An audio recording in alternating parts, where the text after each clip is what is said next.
What's that noise? Popcorn. You making popcorn? Uh-huh. I only eat popcorn at the movies. Well, I'm getting ready to watch a video. Really? What? Oh, just some scary movie. You like scary movies? Uh-huh. What's your favorite scary movie? I don't know. Look, man, I think I got a better question for you. What's your favorite ending to a horror movie? One that left you really anxious or nervous or scared, really lived rent-free in your head for a while, kept you up at night, just generally didn't sit right with you after you finished watching it. We've all got horror films that have left an impact on us simply because the ending was really, really well done. And they can really make or break a story very easily. What's going on, everybody? Welcome back to Let's Talk Movies. I'm Brad, and here are some of my absolute favorite endings within the horror genre.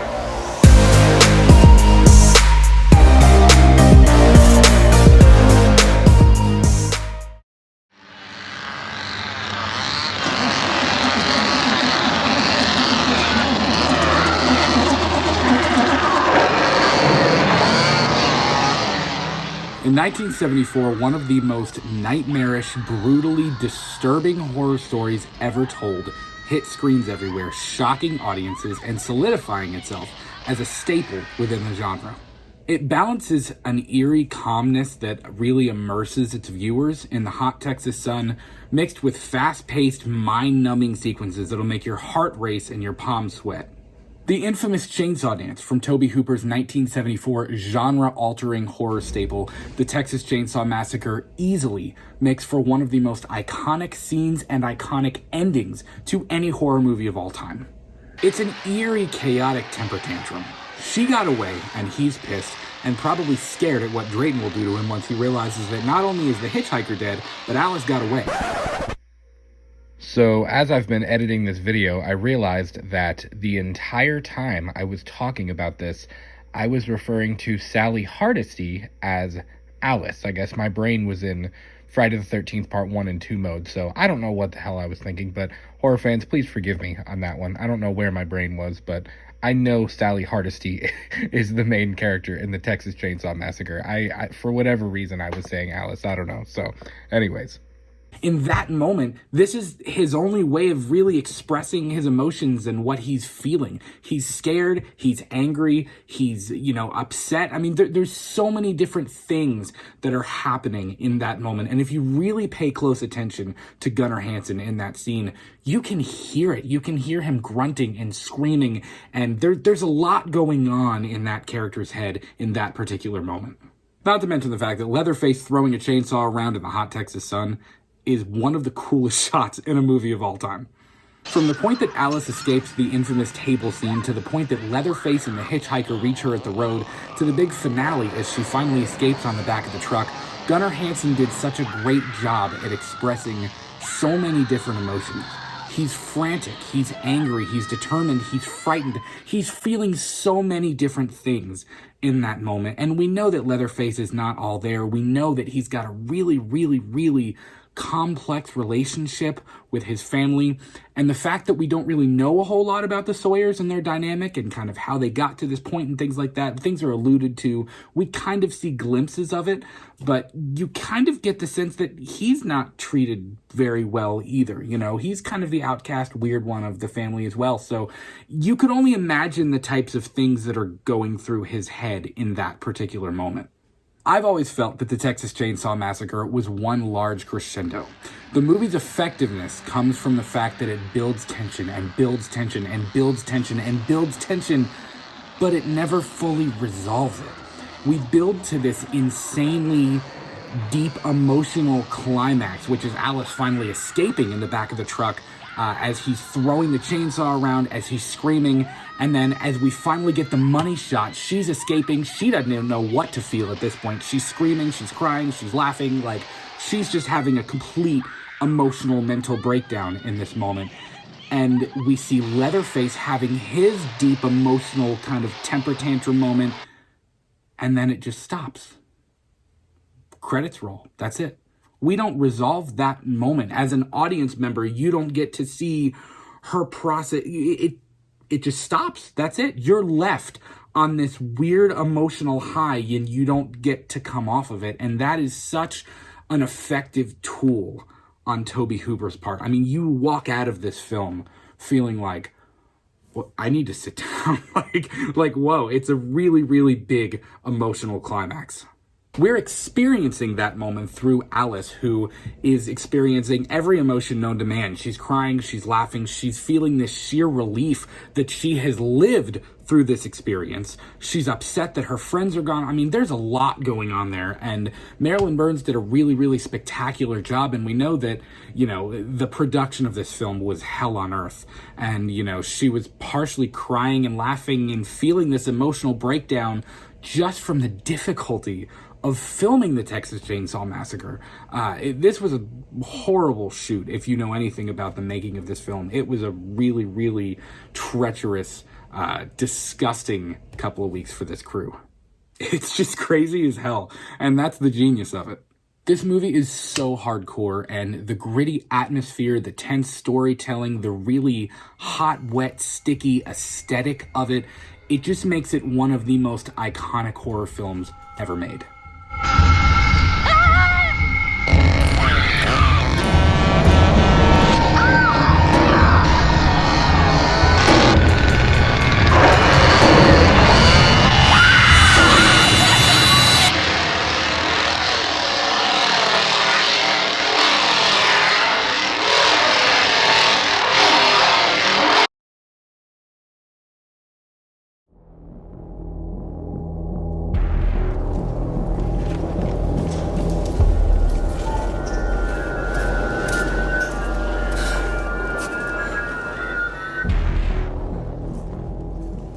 Now, if you've been following our channel for a little while, you know that I owe a lot to Resident Evil. Playing the Resident Evil video games was my gateway drug into the world of horror, and without them, I don't know that I would be quite as big of a horror fan as I am today.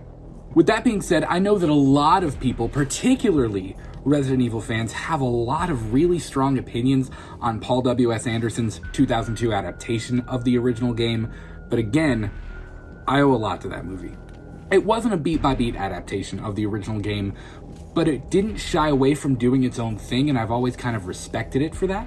I've got such fond memories of that franchise, playing the video games, watching the posters and the trailers drop, seeing them in the movie theater with my dad, who is also a massive Resident Evil fan, you know. I mean, I remember where I was the first time I watched the trailer for Resident Evil Extinction, seeing Alice standing out in the desert with the birds and the fire surrounding her. I mean, like, that was such a special moment for me as a moviegoer and as a kid and as someone who was really starting to dip their feet into the world of horror and zombies. I was so immersed in that at that time, and I owe Resident Evil a lot in terms of my love for the genre and my love for movies. Wild and crazy as they may be, there's some really, really great stuff in them, and as whack as they can be, I love them. And of course, one of my absolute favorite moments from Paul W.S. Anderson's film was the ending to the 2002 original. It really captures the aesthetic and the gut-wrenching feeling of doom and chaos that the zombie apocalypse scenario encapsulates so well. Alice finally escapes this hardcore nightmare scenario, which was seemingly confined to this one underground area, which is scary in and of itself because of the claustrophobic nature of the underground labs within the hive, but that's a story for another video. And then she wakes up to an entirely new, more widespread nightmare. I think I've always been fascinated by zombie apocalypse stories because their effectiveness is in the minor details. In a zombie apocalypse story, there has to be this sense of dread, an overwhelming sense of hopelessness and isolation and chaos that just kind of slowly consumes you and everybody you know and everything you know, your job, your school, your hobbies, the places you go and see every day. And this ending absolutely nails that without ever showing a single zombie once she gets out of the hospital. Upon Alice waking up, we immediately know that something is wrong. She's banging on the glass, she's screaming, nobody's around, the black silhouette walks by the observation window, the cameras are clean, the hallways are empty. There's this eerie calmness of like, this is weird, this shouldn't be, like, what's going on here? It isn't until Alice exits Raccoon City Hospital that we, as the audience, see her visibly gasp, and she's realizing that, oh my god, the virus has escaped the hive. It's became this, biological outbreak within Raccoon City. It's not over, That's the thing, is she realizes in that moment, it's not over. Like, I didn't escape this. I woke up from my nightmare into another nightmare. It's not over, and as a matter of fact, it's worse. Every single frame within a zombie film tells a story. We see crashed or abandoned vehicles, debris littering the streets, things on fire, windows broken, power lines down, the newspaper with the title The Dead Walk, which was an awesome nod to George A. Romero and Day of the Dead, by the way. Alice is looking through police cars and finding nothing. You start to play all of this in your head and you're like, oh, this is really bad. Like, something really, really bad went down out here in the streets. And to make things even more intense, we largely stay on Alice. I mean, we're experiencing the shock of everything that she's seeing through her. Like, we're forced to watch her watch all of this go down, and see her reaction to it. It's like she's our lens of how we're experiencing this fallen city. That adds a whole other layer of tension to the story because we have no choice but to experience this moment through her eyes. It was a really, really, really great choice on Paul W.S. Anderson's part. We finally see Alice reach into the RPD car, grab the shotgun, pump it, and then of course Marilyn Manson's dope Resident Evil score kicks in as we pull away from Alice. This is when we really get a sense of the scale of the destruction and the chaos that ensued. So many little details, like the abandoned news van, the police cars that are all smeared in blood, the blood all over the windows in the high-rise buildings. I mean, it's obvious that this scene was complete and utter chaos not long ago. And of course, her going through the experience that she just went through in the hive with the virus and the dogs and everything, she knows, like, this is really, really bad. And we're watching her react to that, and of course make that moment when she pumps the shotgun of like, all right, let's do this thing. Like, let's go. I'm ready. It's just got this unshakable sense of eeriness to it, and to imagine what Alice would have been feeling in that moment, I mean, I couldn't personally think of a better way to end that film.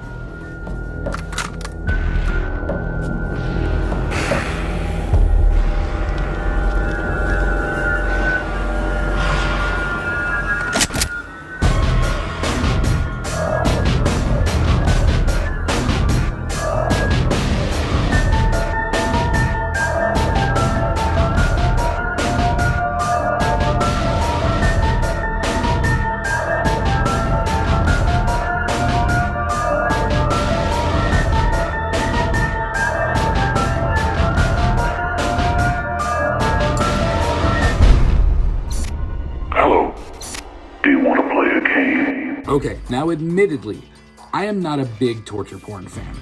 Gratuitous gore and watching people suffer in really brutal ways has never been my thing. It's not my cup of tea when it comes to the horror genre. But with that being said, James Wan's Saw from 2004 changed the game. Literally. Brutal as it may be, Saw is a genre-defining thriller that has left a massive impact on the horror world. Yes, it's brutal. Yes, it's low budget, but it has this visceral charm to it. It feels gritty and claustrophobic and grimy. Now, there are many twists and turns throughout that original Saw film, but none of them, in my opinion, compare to the reveal that John Kramer is actually Jigsaw. It happens really quickly, but it is set up beautifully within that story. As the film begins to come to a climax, tensions are running really high. You've got Adam and Gordon, who have been trapped within Jigsaw's game for the duration of the film. You've got Gordon's family, which has gone through their own traumatic events, and as a viewer, you find yourself wondering, like, how the hell is this thing gonna end? I mean, for me, as a husband and a father, I couldn't imagine the mental torture of not knowing whether or not your family is safe and you can't do anything about it. We see this as Dr. Gordon saws off his own foot in an attempt to save his family. I mean, that is brutal and nasty and hardcore, but in his mind, that's the only thing that he can do to go save his family. To him, it is absolutely necessary. He's reached an emotional breaking point in that film. The genius of Saw is that no matter how hard you try to outsmart Jigsaw, he's already 10 steps ahead of you.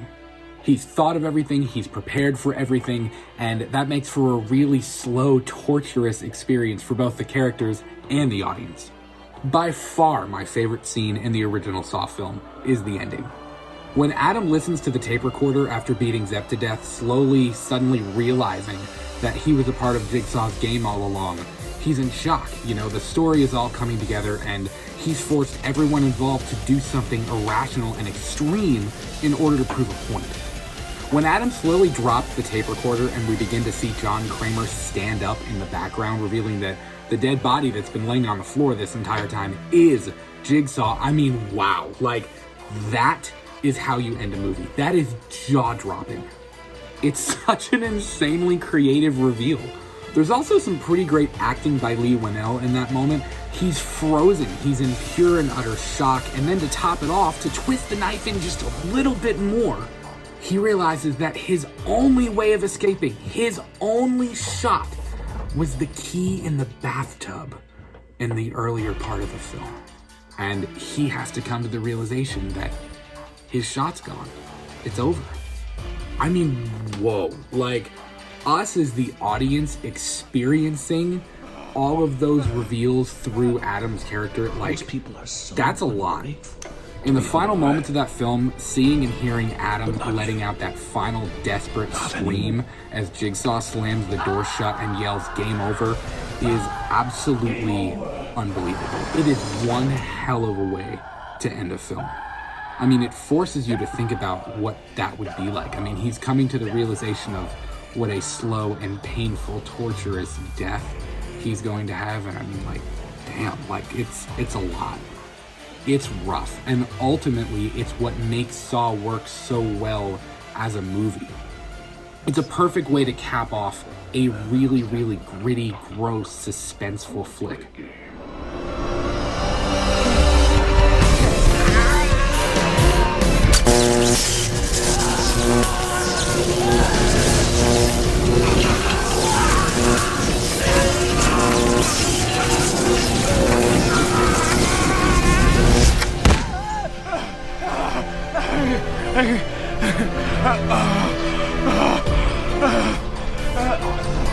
Most people are so ungrateful to be alive. But not you.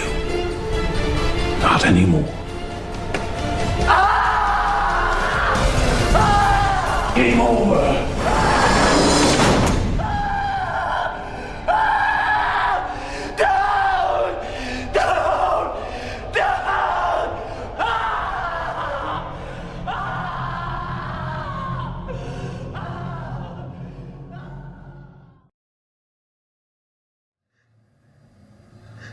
What's the boogeyman?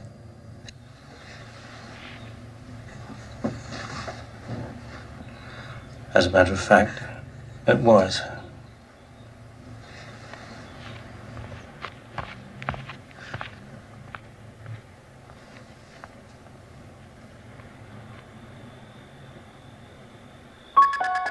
How I would have loved to be a fly on the wall during a screening of John Carpenter's Halloween back in 1978. I'd have loved to see people's reactions to that final moment when Dr. Loomis walks over to the balcony window and realizes that the shape has once again vanished into the night.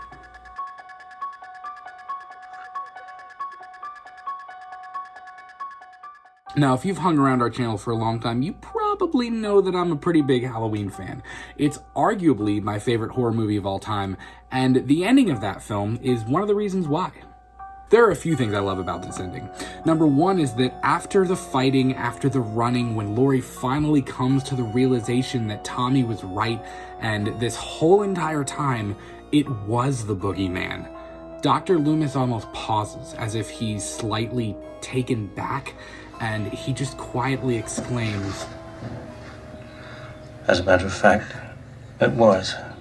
Now, people have argued this with me, but I've always said one of the best things about Halloween, and really about Halloween 2, is the relationship between Michael and Dr. Loomis. I've always felt that in the moment when Loomis says, as a matter of fact, it was, he's almost got a touch of disappointment in his voice. I've always believed that on some level, Loomis wanted to help that young kid that he met 15 years ago, and he cared for Michael on some level, even if he knew and came to this realization and this epiphany that he's purely and simply evil. He has to die in order to save other people. I've always believed that there was a part of him that did want to help Michael at some point, and that always kind of held on to that. Now, I know at the point we see him at in the 1978 film, obviously he's at the end of that line. You know what I mean? But I don't know. There's just something about that character. I've always thought the delivery of that line seemed like there was just a little bit of like, man, I couldn't do it. I could, like, you know, it's a little small detail, and maybe I'm reading too far into it, but I've always felt that I don't know. It feels like there was a little bit of disappointment there, and I know this is another small moment, but when Michael stabs Loomis at the end of Halloween 2, after breaking into the room with the gas, it seems to me like, okay, he's killed people in more dramatic ways than that.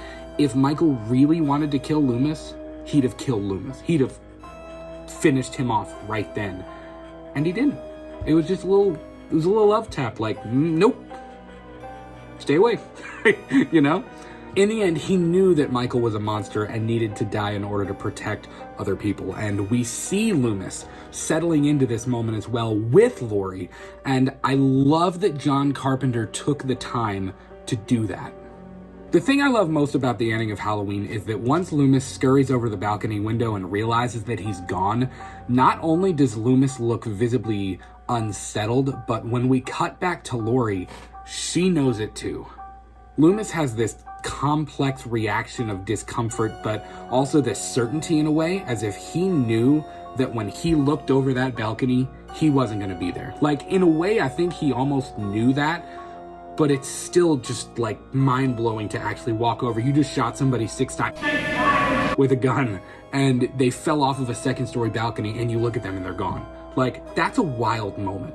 But Laurie can tell by his body language and by the way that he reacts to what he's seeing that he's gone. She doesn't need to see him gone. She doesn't need to see the empty lawn to know that he's not there. She just knows it. That's why we see her begin to break down once again as the shot alternates between the empty spaces from the film, which is pretty creepy in and of itself, and she's crying because of what's just happened, and it's all finally beginning to settle in, and she knows that it's not over. He got away. He's still out there doing this to somebody. He could be coming up the stairs right now to come do it to me again.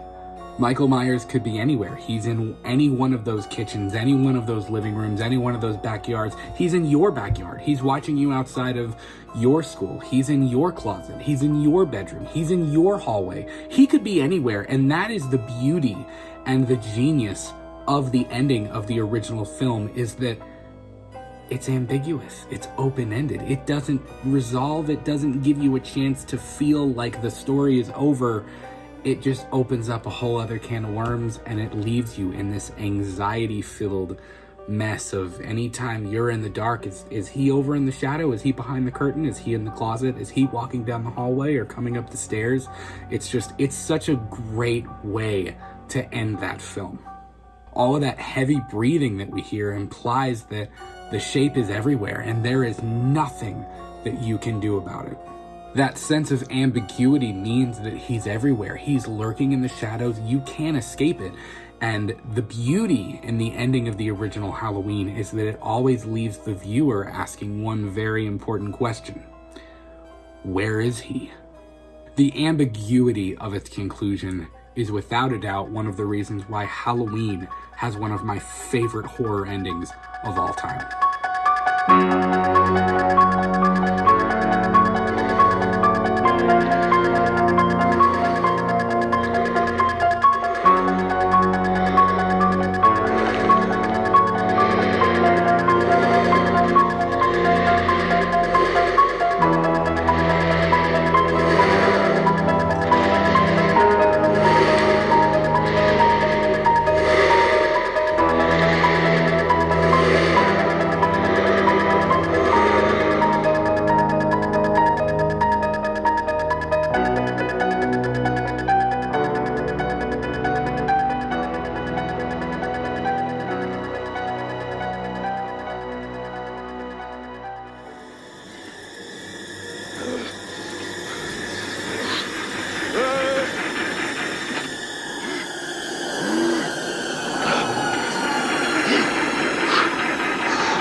people managed to craft an atmospheric, intelligent story that leaves its viewers talking for literally decades to come. But Stanley Kubrick struck gold with his 1980 adaptation of Stephen King's The Shining, starring Jack Nicholson and Shelley Duvall. Now, for the longest time, I didn't understand The Shining. It was weird and slow and complicated, and after my first viewing of it, I was kind of like, what was that? Like, I didn't understand what I had just seen. But now that I'm older, I've come to realize that, like Halloween, the beauty in the end of The Shining is in the ambiguity of it. The fact that there are so many different interpretations of what happened at the Overlook and what was going on in that story is part of what gives the film its charm, not to mention the fact that it was really, really well acted and well written too. At its core, The Shining is a story about domestic violence and emotional abuse. Jack Torrance is a recovering alcoholic, and he's got some pretty severe emotional issues that he's never properly dealt with, which makes it fairly easy for the Overlook to play on his wants and desires in order to take control of his body and his mind. In speaking on The Shining, Stanley Kubrick once said that there's something inherently wrong with the human personality. There's an evil side to it. One of the things that horror stories can do is show us the archetypes of the unconscious. We can see the dark side without having to confront it directly. Now, from the get-go, there's very obviously something off about Jack. He is not content with his family and his life as a husband and a father. He seems to hate his job as a teacher. He's a struggling author who sees everything in his life as a distraction from his work, and to top things off, he's an alcoholic. Now, you pair that with a haunted hotel who's got paranormal abilities, and that's a problem. It plays on and uses his flaws to get what it wants, and what it wants is Danny and Wendy dead. And in thinking more about that quote, I think there's something to be said about Wendy's journey in this film too. She's having to subconsciously face the dark side of Jack's personality through Danny's trauma, and thinking about the possibilities of everything that Jack is really capable of. Wendy's journey in that film is just as much psychological as it is physical. At the end of the film, after we've watched Jack's slow descent into insanity and we've seen Wendy so desperately try to do everything in her power to protect her son, we come to the defining moment of The Shining.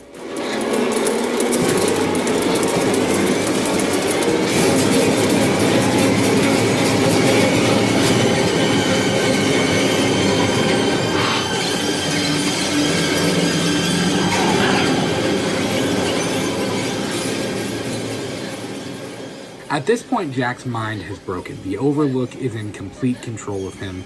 Wendy is desperate and Danny is scared. And as Danny flees from an injured Jack, he figures out a way to outsmart him, leaving him to die in the blizzard within the maze.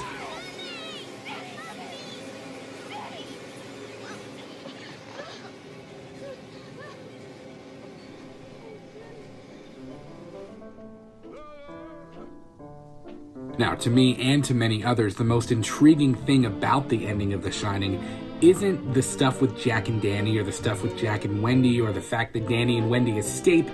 It's the close-up shot on the picture at the end of the hallway next to the gold room of Jack from decades earlier. Again, the beauty is in the ambiguity. What does it all mean? Was Jack reincarnated? Does this mean that the Overlook has consumed Jack's soul and he's now a part of it? Was Jack just simply possessed by the Overlook? I mean, there's so many different ways that you could look at it and so many different little Easter egg things throughout the film that just kind of make you go, huh. And it's such a beautiful way to end that kind of story. What does all of that mean? Was Jack simply possessed by the Overlook? Was he reincarnated to do what he did once he arrived at the Overlook? Did the hotel just consume his soul? And the picture is meant to mean that Jack is now a part of the hotel. There's so many different avenues and so many different ways that you could look at and interpret the ending of this film. The picture is dated 1921, which obviously raises many questions. I mean, how is that even physically possible? The concept of reincarnation is super eerie, especially given the conversation with Mr. Grady in the bathroom. Mr. Grady tells Jack that he's always been the caretaker and that they've always been here. Is Jack really having a conversation with a ghost, or is all of this just in his own head? Is Jack really a reincarnation of a former staff member, or is Mr. Grady suggesting some supernatural form of predestination? I mean, did the Overlook somehow just know that Jack would end up there at the end of his life? Did the hotel absorb his soul? Is Jack in some sort of like purgatory? I mean, it's so interesting. There are so many different theories that have been thrown out there over the years. The fact that this film continues to inspire conversations between moviegoers and horror fans over 40 years after its release really speaks to the quality of the story told, and that's why The Shining has arguably one of the greatest horror film endings of all time.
Now, these are some of my personal favorite endings within the world of horror, but don't let the conversation stop here. Please leave me a comment down below. Let me know what some of your favorite horror endings are. Do you agree with my list? Would you throw any off of my list? Would you add any to my list? What are your thoughts on the 5 that I said? Again, they're not perfect.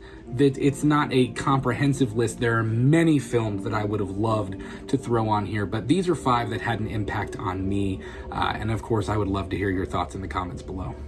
Guys, thank you so much for sticking with me on this one. This is a video that I've wanted to get out for a couple months now, a topic that I've kind of been rolling around in my head for a little while, and you know, these are 5 films that I really, really love. So thanks for sticking with me. Please follow us on Twitter, Instagram, TikTok, and Threads at LTM Podcast KY. If you haven't already, please consider subscribing to our channel. We're so close to 1,000 subscribers, and we're really hoping that we hit that by the summertime. If you liked this video, please be sure to leave it a like, and have a great rest of your week. We will talk to you soon, guys. Peace.